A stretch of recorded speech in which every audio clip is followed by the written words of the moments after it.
নমস্কার, কেমন আছেন সবাই? আশা করি সবাই খুবই ভালো আছেন। দেখুন, আপনাদের আগে একদিন একটা ভিডিও শেয়ার করেছিলাম যে আমার হাজব্যান্ড অ্যানিভার্সারিতে আমাকে জারবেরা ফুল এনে দিয়েছিল 2টা। সেখান থেকে আমি বীজ পেয়েছিলাম 5টার মতো। আর সে 5টা বীজই গজিয়েছিল, আমি জার্মিনেট করেছিলাম। সেখান থেকে চারা হয়েছে অ্যান্ড লাস্ট পর্যন্ত 3টা গাছ টিকেছে। আর এখন দেখুন, একটা গাছ সব থেকে বড় হয়েছে, মাত্র এইটুকু সাইজ হয়েছে গাছটা।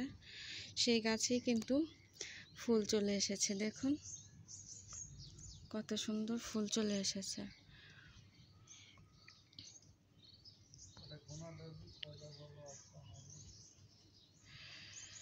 দেখুন কত সুন্দর লাগছে দেখতে।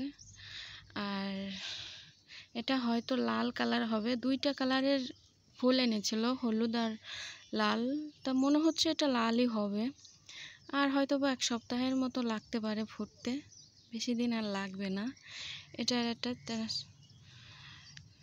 ভিডিও আমি আপনাদের সাথে শেয়ার করব আর একটা ফুল ফোটার পরে। দেখুন কত সুন্দর লাগছে দেখতে,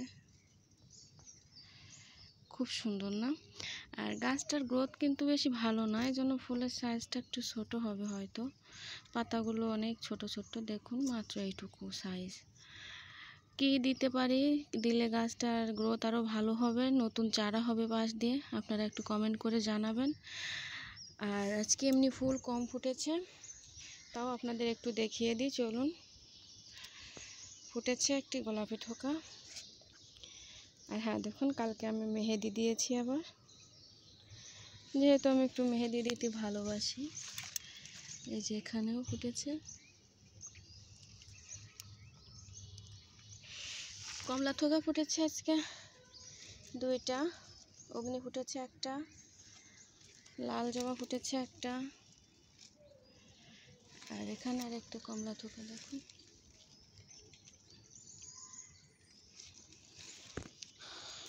আরও একটা ফুল আছে, চলুন সেটা আপনাদেরকে দেখাই। এখানে আছে ইসোবেল বিয়ার্ড। এই ছিল আজকে আমার ছাদ বাগানের সম্ভার, ফুলের সম্ভার। তো সবাই সুস্থ থাকবেন, ভালো থাকবেন। আমার চ্যানেলটিকে সাবস্ক্রাইব করে দেবেন, পাশে থাকা বেল আইকনটি অল করে দেবেন। ধন্যবাদ।